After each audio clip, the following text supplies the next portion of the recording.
does have Flash and Ignite, so he may be unable to take that one down. And we do see how powerful that LeBlanc is in that early game phase. I want to point out Salsi's opening build is 13 health potions. He's down to 8 so far. But Salsi went pure health potions. I really want to point that out. That is his build. All right. I said he couldn't sustain till 6. But he can when you buy health potions. So there you go. There's his build. I'm a fan. Well, it's only 2,600 free HP in lane. Only. Doesn't suck. So what are we going to have here? Looks like Westrice already going back. Going to look at the pocket of Westrice. 1,000 gold right here. That'd be a great time to go back and get himself a little extra damage, get that AP under. Actually, he has both, as you can see right now, which is very nice. And it's funny, actually, so Westrice has been a long time Akali player for a very, very long time. It has a specialized rune page for Akali specifically. One of those favorites to watch, for sure. Yeah. But I went and looked at everyone else's Akali rune pages, and they're identical. You look at Voivoy's Akali rune page, and it's rune for rune the exact same page. Everyone's like, yeah, we're just going to copy Westrice. He's probably got it by now. Very nice job bottom. Dan Din doing a great amount of harass right now with his buckshot just through the minions. And we do see a Skarner positioning himself. Westrice still far up. All he wants to know is if Westrice is still there. And Rainman can kind of push in here. Westrice already getting quite tanky, and they do see him. Oddwin, however, is not going to make a move on this. That's odd. I guess you could stealth and then get out of range. Like, realistically, yeah, maybe that's true. If you wasted a Shroud for some reason. Yeah. But you otherwise aren't going to kill Akali without a stun. Yeah, it's true. If you waste out a Shroud, bottom lane is actually quite aggressive right now, and you have to think of what would showing myself top allow bottom lane to do. Absolutely true. Absolutely true. The lack of knowledge is actually a pretty big deal. If you actually know that someone is somewhere. For example, we saw in the last series, Dignitas Dragon, and so everyone was like, yeah, Baron, because we know where you are. Yep. It's not an unknown, so it's a free movement. Actually, Dyrus just gave himself away there, so he is going to head back into the lower part of his lower left part of his jungle.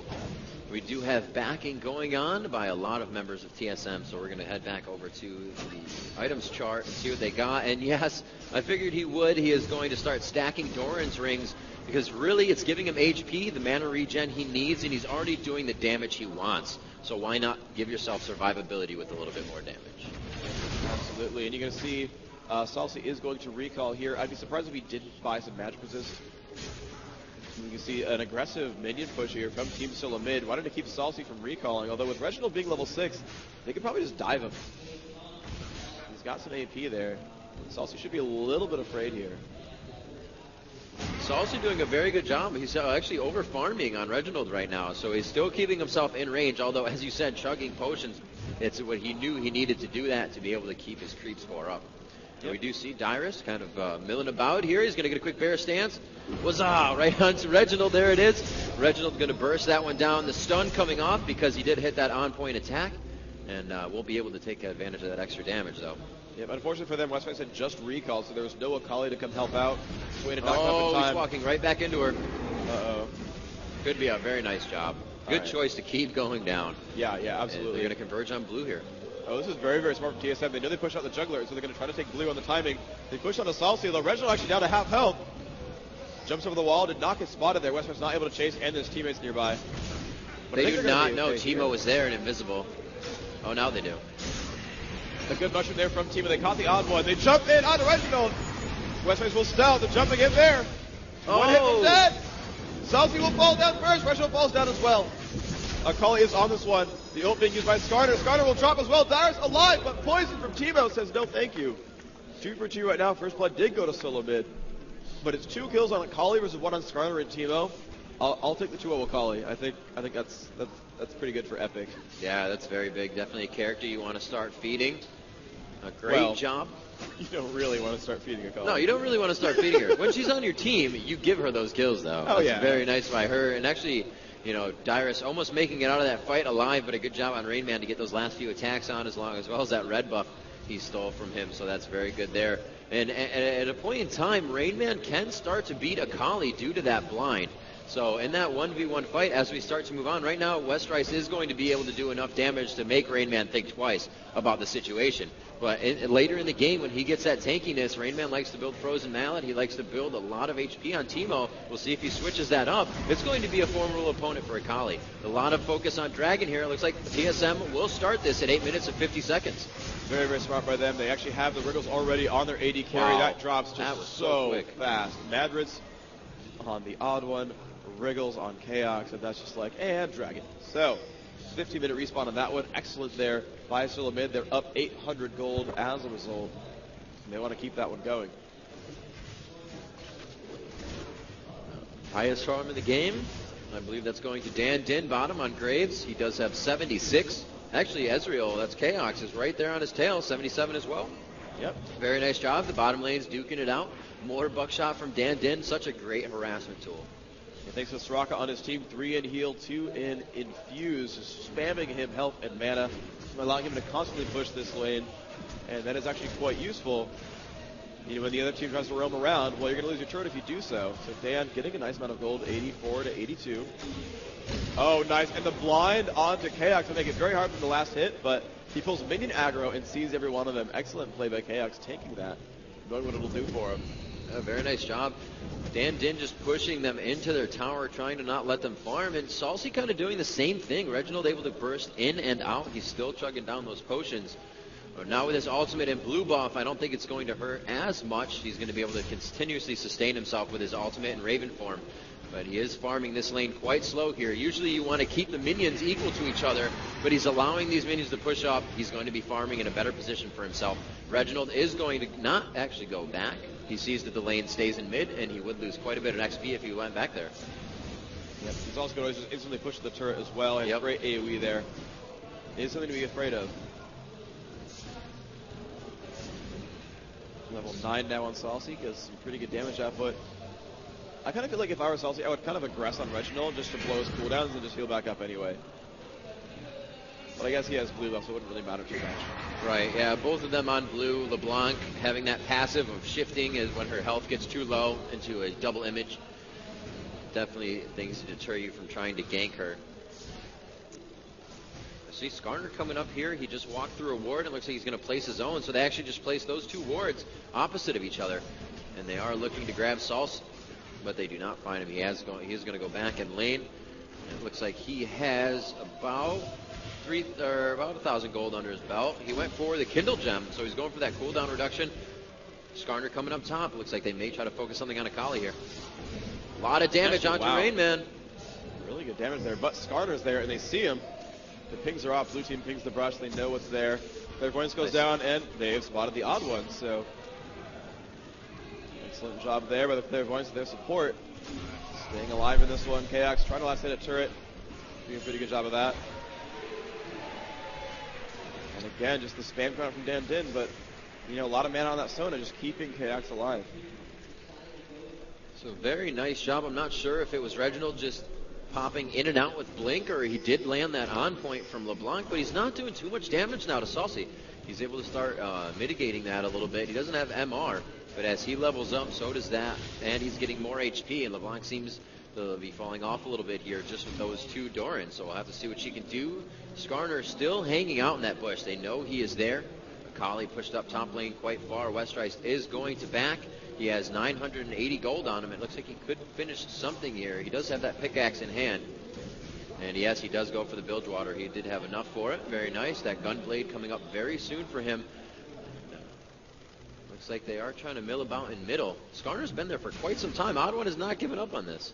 Yeah, he's definitely trying to get pretty hard. There are a few camps up in the jungle, but he's not worrying about it too much.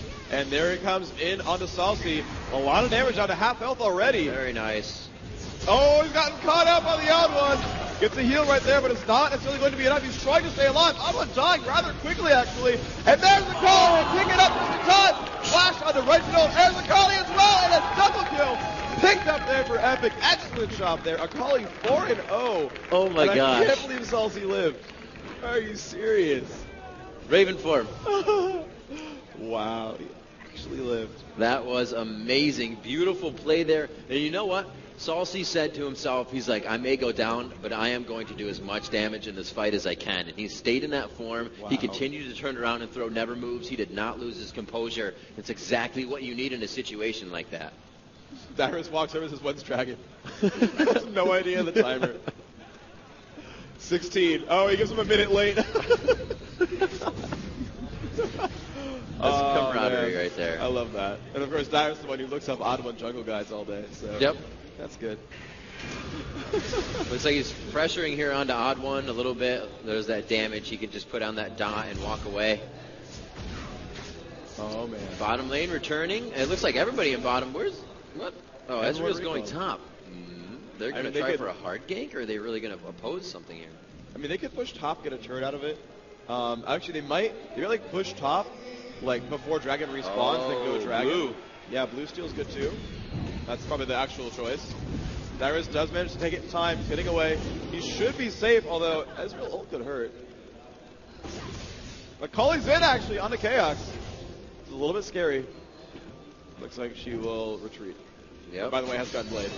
14-minute Gunblade doesn't suck. No, yeah, very fast there, able to grab that Gunblade right up. See what Swain is building right now. He does actually get himself a Spirit Visage, so you were right, he does go for the early magic resistance. He's probably going to be able to sell those pots soon. Not really going to give him much, about 35 apiece, so be able to just throw those out. Or 25 rather. Pushing through onto this Golem. Going to go probably to Reginald. Good pickup there. Dan loving those smoke bombs. And of course they know the Dragon timer, so Epic managing to figure it out. They got good warp positioning and they're going for this right away. It's not a half health. Graves in front, a little unsafe, but manages to dodge LeBlanc, and that was required. Oh my gosh, that was close. That was close. KX timed that perfectly, but the smite came out. Actually, Dyrus says phew, he didn't actually have his smite up, so they managed to DPS it in time. Oh, and right onto Reginald, but Westrice getting stunned up, that on point, but they're focusing onto Salsi, and he will go down. You know what? I think they're okay with that. They're going to lose a turret here, but Westrice stays alive in that situation. Yeah, but it's 4-3. Traded a turret for a dragon and a kill. Honestly, at that point, you'd kind of rather be team solo mid. They've actually got themselves up in gold as a result. Yeah, despite losing, they're still losing in kills technically. They're like, yeah, but we got a turret, so we're cool. And they're actually down because Dan did just pick up a turret in response. Yeah, very nice. Good pressure there. That's that pick and choose your battles. Your team may need you, but you're about to do a lot more help for your team by staying where you are, continuing to take down that turret. Yeah. Yeah, and he had an interesting build here too, where, he has like that BF sword, but he's also like, oh yeah, Madrid's Razor boots his speed. Like he's kind of got like half of everything. I'm not sure if he's going for Wriggles as a lot of AD carries do, or no, he's going to go for that fast Bloodthirster. The Madrid's is still there. It will allow him to push, but I'm surprised with the non-Wriggles pickup so far. Yeah, at that point you can think about it. Wriggles, Bloodthirster, they're kind of the same amount of money. What's the one going to give you? The huge advantage going for Wriggles with the objectives such as Baron and Dragon. But I think he knows he can sustain and fight, that true grit, being able to shoot and give himself that defense as well as he stays in battle. He's a pretty formidable opponent to have on your team. True shot barrage from Ezreal going down bottom to pick up a few more creeps. And that's just going to be Dan Din's farm. Very nice for him. We're going to look over into the pockets of everybody, see how deep they are at this point. And I see a 5K there, 5.5, obviously, for Westrice is leading it for Epic. And your leader for your TSM is going to be Chaos on 5,092 gold. And you can see, I'm just putting people's stats up on screen right now. Go through Dan. What saw that one? Salsi over here on Swain. 80 attack damage. Oh, yeah. 30 AP. You got some good resists here. 103 MR. Birds hurt, man. Yeah, dude. Birds do hurt. Don't hurt. Birds hurt. Westrice, though, definitely very farmed. Almost 2,000 health already.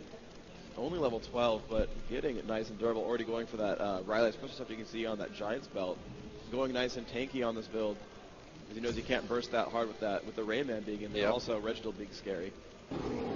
Dyrus in the middle here. Has Wit's End and Dodge Boots so far, so he's rather durable actually. 86 and 92 the resists. 1,400 health, not too bad. And poor Soraka, not even 1,000 health. 50 magic resist just because of her passive basically. Not the most durable champion in the game.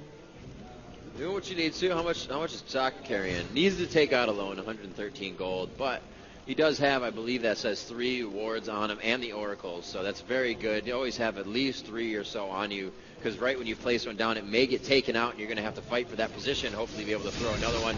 We do see the odd one right outside this fight. She's going to have to leave that bubble. The Shroud is only going to keep her invisible for about half a second after she leaves that. This turret going down up top, too much attack speed.